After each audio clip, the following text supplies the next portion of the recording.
Thank you very much. I appreciate it. And Ted Robinson, I appreciate you, man. I love you. I always got to start with that. Without him, I'm not here and I'm not doing this. Also, if we all don't fall in love with a game, if we don't fall in love with a ball, then we're probably not juiced up right now. Because it's mid-August. Raise your hand if you're kind of missing football a little bit. Yeah, we all miss it, man. And to me, when a lot of us were playing, we had like triple sessions. Now, like, you can't even say that out loud. You probably get NCAA sanctions. Like, you just gotta be chill with it, right? But the beauty about football to me is this. It's watching guys talk that met on a football field. It's watching guys in a locker room connect from different backgrounds. My roommate in college, one of them was from Miami, one of them was from Minnesota. Both of them were All-American, everything wide receivers, and I was this little 5'11", maybe, little white guy who, when I was on the field, the tendency from the D coordinator was like, they're going to run the football. Here comes the running play. That being said, I want to ask you guys the following question. I want to ask you, when you think about football, what are some of the things that come to mind? Of course, it's to compete. Of course, it's the greatest team game in the world. But do you think about the stories and the people you connect with? Of course. So now we transfer off the football field. When you get asked the question, what's your story, what would you say if you had 70 seconds to answer it? Sir, what's your name? Drew Butler. Drew Butler. What would you say to answer the question, what's your story? My story is I played in the NFL for 5 years. I went to the University of Georgia. Love media, so I started my own podcast called Punt and Pass. We're going to go over 1 million downloads this year. I host a digital show called Campus Floor Live. So I love staying connected to the game. I love my wife and my family back home. I got a daughter named Bridget. She's 1 year old. And I've also been interested in business, so I just started working for a family office. I'm back home in Atlanta, and I love staying busy. And I love to golf also. Love it. Appreciate you sharing the story. Sharing the story. My man, what's your name? Jeff, what's your story if you had to answer? You had 70 seconds to answer that question. How would you do it? So I grew up out of Westminster, Maryland. Father died when I was 11 years old. My mother raised me as a single mother. Had drug alcohol problem. Football was my way out. I had the ability to go to West Virginia. Had an opportunity to play in the NFL for a year. Didn't work out, and had to be a survivor. Went to sales, made a name for myself, and I just keep on going. I love that. I went to Pitt, so we got a little bit of a friction there. But my point is, stories do something. And to me, stories, when we think about where we watch them, how we watch them, what they're about, the great ones, the ones that are in all of us, they're much better than just a resume, bullet points. Committed to this school, I was this type of recruit, I started as a sophomore, I had X amount of catches, I had X amount of tackles, I went to the league, I got injured. That's easy to share. But the greatest stories allow us to connect. When I was reading Coach Campbell's book, I loved a quote that he had. He said, the title makes you a manager, the people make you a leader. We've heard that one a couple times today. And I think if you added on to that, you would say your story allows you to connect. The greatest stories of all time, whether it's 30 for 30, whether it's the story of your team, your senior year, they allow you to connect. And I think for us, as former athletes, that's easy. We know how to connect. We can connect in a locker room. We connect with our teammates. We connect in a huddle. But at some point, when we transition out, it's like, whoa, there's this whole other world there. And I would say about 100%, about 95% of the players I talk to when their careers are over, they forget some of the skills that they have around their story and about their ability to connect when they enter the workforce. Like, oh man, I don't know squat about finance. You go figure this out. We just heard a great story about one of the great players of all time. Didn't study finance necessarily, and now look what he's doing, as Chase shared his story earlier today. That being said, I've got a phrase that I'd love to share with you guys, and to me, it's called the wonder switch. And I think as athletes, sometimes our switch gets turned off. Point being, how many of you guys have ever hated football? Anybody? Whether it was a dog days at training camp, you got benched by your coach, somebody said you weren't good enough, you got cut by a team, somebody ended the game for you instead of you ending the game on your own terms. This pretty much happens to all of us. And there's some point where we're like, man, the game's just, it turns into a job. How many times have we heard that? To me, I feel as though that's the wonder switch. And all those things have one thing in common. Somebody else turned it off. Somebody else turned off our love for the craft, the love for the game, the love for the profession, which is the power of play, and specifically for us, the game of football. And I think when I think about wonder and wonderment, it's tied to one thing, and it's tied to imagination. It's tied to our imagination. Our imagination is always working. Our story is always growing. Our brand is always being crafted. And I think it's on us around this game, even when we're not playing it, we're not tackling, we're not putting on a uniform, we're not putting on our armor anymore. It's on us to turn on and flick on that wonder. Well, I think when that happens, we're reminded of the things that the game teaches us. And to me, you guys are all experts in this. Think about it when we trained. We put in X amount of hours a day, we put X amount of creatine or protein into our body. We did everything we could. But what we maybe didn't train is the psyche. Now it's vogue. Game's 90% mental, 10% physical. But there aren't a lot of teams, Stanford's one of them, that put a lot of training into the mind, into the mental skills. And I look at that and I think about EQ. I say, yeah. As an athlete, I got crazy capacity. I got capacity to deal with so much. Oh yeah, wonder switch, kind of turn it on. I know how to control and express my emotions. Oh, here we go. And now I know how to deal with teammates in various interpersonal relationships. So you dive into that, and you think about some of the elements. How aware am I? So now as you're shaping your story, and as we bridge into who you are and into building and choreographing your brand, to me, these are huge tenets. Think about it. How aware are you of your path? Where you came from? When your wonder switch got turned off? I grew up in a town of 2,500 people in northeastern Pennsylvania. Still no stoplights. The only thing that exists is high school football. My mom was a refugee from the Middle East. My name is Yogi, so that was already awkward. My brother was gay, and all we did was theater in our house. Like, nothing fit ever. And my wonder switch, I never forget when it got turned off. It was my coach when I was 10 years old. He said, Yogi, what do you want to do when you get older? I said, I'm going to go play in the NBA. And he goes, yeah, you're probably going to get your MBA. And I said, no, coach. And I didn't know what an MBA was. I said, Coach, I'm going to play for the Sixers. I'm going to play in the NBA. And he laughed to all my teammates and the assistant coaches. And he said, yeah, okay, maybe you should go get your MBA. And I'll never forget that night, it was the first time that anybody ever turned off my wonder switch. I said, your imagination about playing for the Sixers and playing next to Allen Iverson and Derek Coleman, you can't do that. And that was the first night I began to write. And ever since then, I've been writing in journals. I still have every single one of them from 10 years old until now. And to me, it was when I really said, no one's going to turn off my wonder switch anymore, because wonder is tied to imagination. So now, as we're building our story and our brands, as our careers have ended, think about how aware are you of the tenets of your story? Can you regulate the tenets of those stories to benefit you and wherever you're achieving and competing to achieve success right now? The motivation of it. Think about your brand on social media. You've got great platforms, and a lot of people know you, but you didn't grow up in the greatest era of social. That's currently existing right now. But what's the motivation to share that story and build and grow the platform that you currently exist upon? Empathy. I talk to college athletes about it all the time. They want to show how sweet they are, but forget that they're competing with somebody at the same position on their team. And all of a sudden, that kid feels like you can imagine. I think for us, having empathy towards the game is something that, when it's over, continues to help shape and shift our message, our story, and eventually our brand. And social skills, you guys have already had that. So within that, elements of how to share the story with the media, I think, are the following. One is you get to define your experience. I think all too often we hear athletes say, I can't define what my story is. Somebody already wrote it. And I think in the era we're in right now, you can control your story, which will eventually control the brand in which you'd like to build. I think there's 5 facts when we truly eventually talk about who you are around your story within the media. Fact number 1, all of you wore a helmet. It's unfortunate, but it's the truth. And as a broadcaster for 11 years now, the biggest thing that I realize sometimes, and Ted and I talk about it before every game, is remembering that the helmet comes off and there's actually a human being underneath that. And I think for a lot of us, when we finish playing, we identify with putting a helmet on, putting an eye black on, putting our uniform on, strapping it up, spatting our shoes. That was cool probably when some of us played. It's not that cool anymore. Fact number 2, you miss the best era of all time as an athlete, I think, right now in terms of brand building and storytelling, because kids can control it. I spoke at USC 2 nights ago, and they got kids with over 50,000 Instagram followers. Think about the power that's in just a simple smartphone. You missed that era. That's a fact.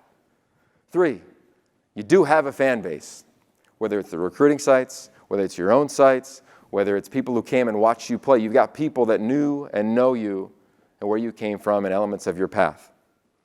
4, you got free media. Free media is everywhere for you. An example, I went to media days in the Pac-12 conference. If you tallied up the amount of impressions that came out of that day, it's 33 billion. 24 of the best student athletes in the country were there. If you had to pay for that media, it'd be $32 million in media. It's free. And now, with the brands that you're associated with, the companies you're associated with, the schools you played at, you've got a lot of free media out there to help share your story how you want to do that. The technique I'd love to share with you guys today, there's many of them, but the biggest one I think for you guys is a technique I like to call block and bridge. How often, when you meet somebody that knew you as a player and defined you as an athlete, came up to you and said, "Hey man, so what are you doing right now?" We all get that question, right? "Hey, what are you up to?" And it's so easy for us to trigger and go right back to, well, I did 5 years in the league. I met somebody from Harvard earlier. I did 8 years in the league. My career did this. My career did that. The skill is to block, deal with that quickly, and then bridge to where am I going? Because right now I think athletes, for whatever reason, we forget that people want to help us more so than ever. Because we're in an environment that celebrates and honors grit, empathy, all the elements of EQ that I referenced earlier. I'd like you to write down the number 400 in 10 to 20. There's a great study that just came out at TCU, and they said if you do anything with repetition 400 times, you begin to connect synapses in your brain, and you begin the road to mastery.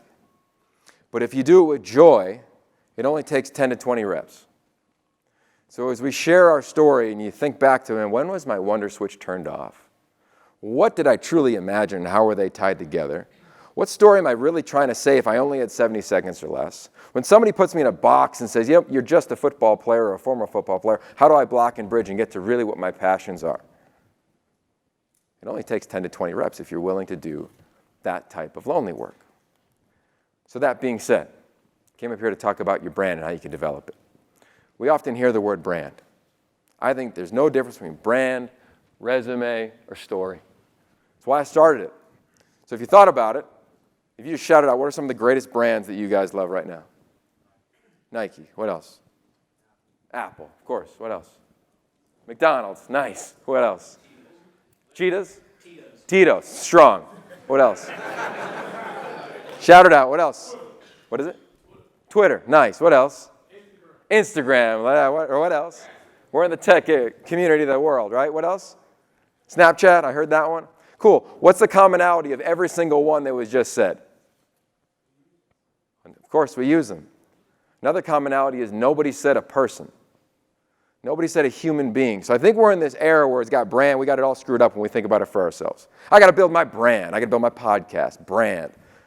I think we got to share our story more. I think we got to dig deeper than we've ever dug before. So here's some brands that are related to people. Tom Brady, guess how many Super Bowls he won before the brand got built? 0, 2, 4, 5. 5 Super Bowls built before Tom Brady even launched TB12. Do you guys know the brand next to it? Jared Goff, JG16. I talked to Jared the other day. I said, why'd you start it? He goes, I just thought it was kind of cool. Sell some T-shirts. I don't blame him, but he went to the Super Bowl. Best stories connect. Think that brand's going to do great? I don't know. I don't know how much connectivity. Larry Fitz. If you think about him, what's his brand say? Professional. What else? Class. I can remember this. My junior year at Pitt, Larry was my roommate. And they roomed us because I had to be with the good receiver so they could, number one, take my job, and number two, I could teach them the playbook. Thanks, Coach. Really appreciate that. This is awesome. Larry rolled in, and he was everything you can imagine. Kind of gawky, but can make crazy catches, just stuff that none of us have seen, I think, ever. But that being said, game one ended, and I'll never forget, we're in the locker room, put our warm-ups on, just like everybody here has done 1,000 times. You walk out, you get your free meal, and then you go and you do some media. And I see Larry, doesn't have a warm-ups on. And I said, yo, bro, what are you doing? He had a whole suit on, just like he does there. And I said, what are you doing? You don't have to do that. He goes, no, people are going to know exactly who I am from jump. And think about how he shaped his story. It wasn't about his brand. It wasn't about a logo. It wasn't about selling teas. It wasn't about getting more followers. It was about literally just getting to the most authentic side of himself. I think that's the best part of brands. So here's the exercise. You get 5 seconds. Grab your pen. You get 5 seconds. First thing I want you to do, 5 seconds, I want you to write down one word that would define yourself. The one word you'd use to define yourself would be what? 5, 4, 3, 2, 1. If your best friend was sitting next to you, how would he or she describe you in one word? 5, 4, 3, 2, 1. And if you were a senior and a freshman teammate showed up, how would they describe you? Or a new employee at the company that you're at, how would they describe you? 5, 4, 3, 2, 1. Cool. What were your 3 words you wrote down? So first, Yeah. faithful. Second, driven. Third, hard ass. Faithful, driven, hard ass. That's like a sentence. That's good. How about anybody in the back? Shout him out. A man with the sweet jacket on. Pocket square. Nice. Caring, responsible, helpful. Caring, responsible, helpful. I love it. Maybe over here. What do you got, man? Innovative, resourceful, lead by example. Innovative, resourceful, lead by example. Go ahead. Faithful, loyal, intelligent. Cool. Faithful, loyal, intelligent. So if we were here to build our brands, to shape our story, that would be step 1. That would be your brand attributes. So everything, when you're telling your story, you're having a block and bridge, when you're entering a different profession, when you're changing paths, changing careers, elevating in your career, every single thing should go back to those 3 words. If you were getting interviewed right now, post-game, I'd say, think of those 3 words on your way to the podium. That's what should be rolling through your mind. Faithful, honest, whatever the 3 words that we all describe throughout here. Next exercise. If you can, I'll give you 90 seconds. Try to write down 15 things you'd like to do in your life. 15 things. It could be anything. 15 things you'd like to do in your life.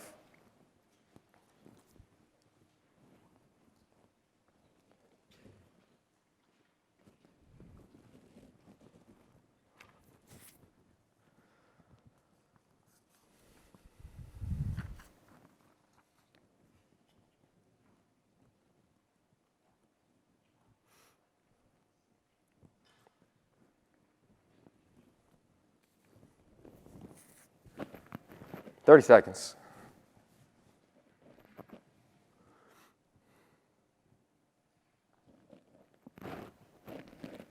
$15.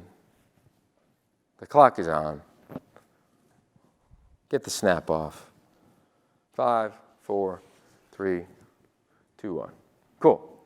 You can finish it if you'd like to later. The real exercise is to do 50. Think about 50 things I want to do in my life.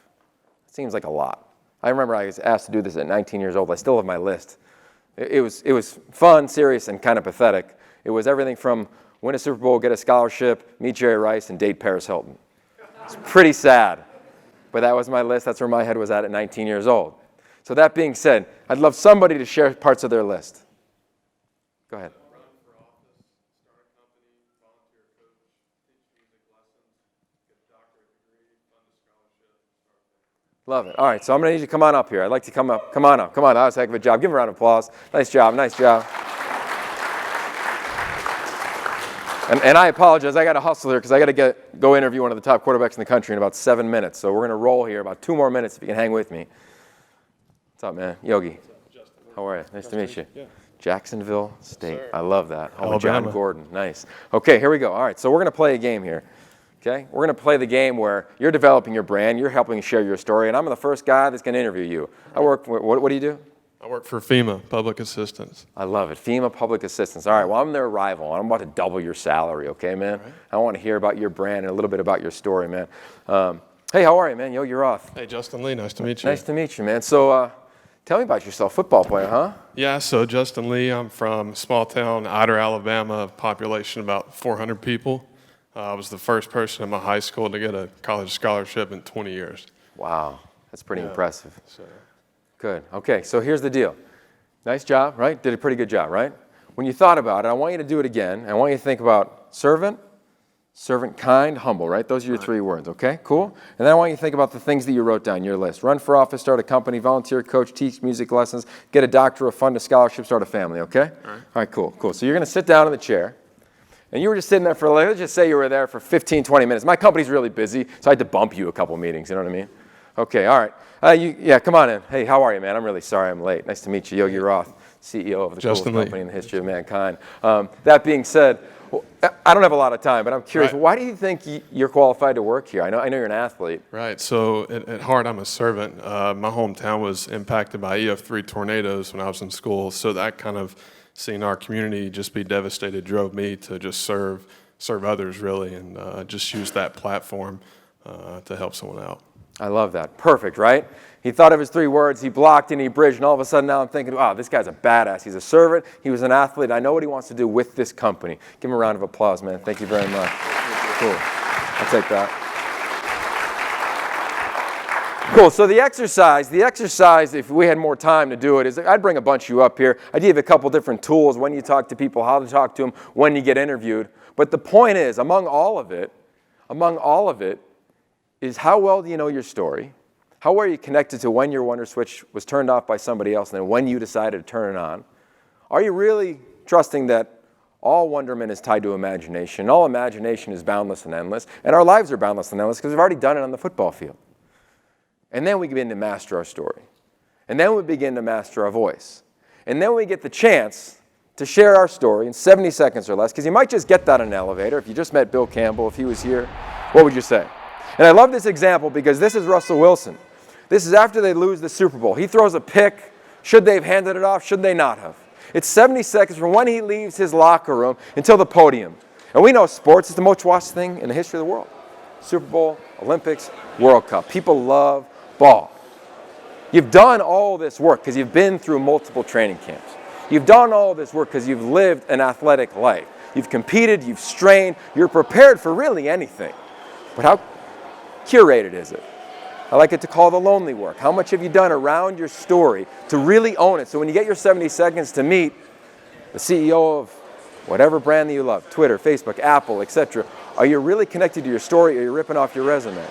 And when you get there, you're ready to slay it, because that's exactly what he did when he had his opportunity on the biggest stage of his life. And none of us can play anymore, and it's truly unfortunate. We all wish that we probably could, especially now during training camp. But we get to play every day. 400, 10 to 20. If we look at it with play and with joy, man, we share our story, own our story, and all of a sudden, we're back on the road to mastery. It's just not playing football. I got to run, go interview one of the top kids in the country, but I appreciate your time. Hit me up anytime. I'd love to connect with you guys, and it's an honor to be here.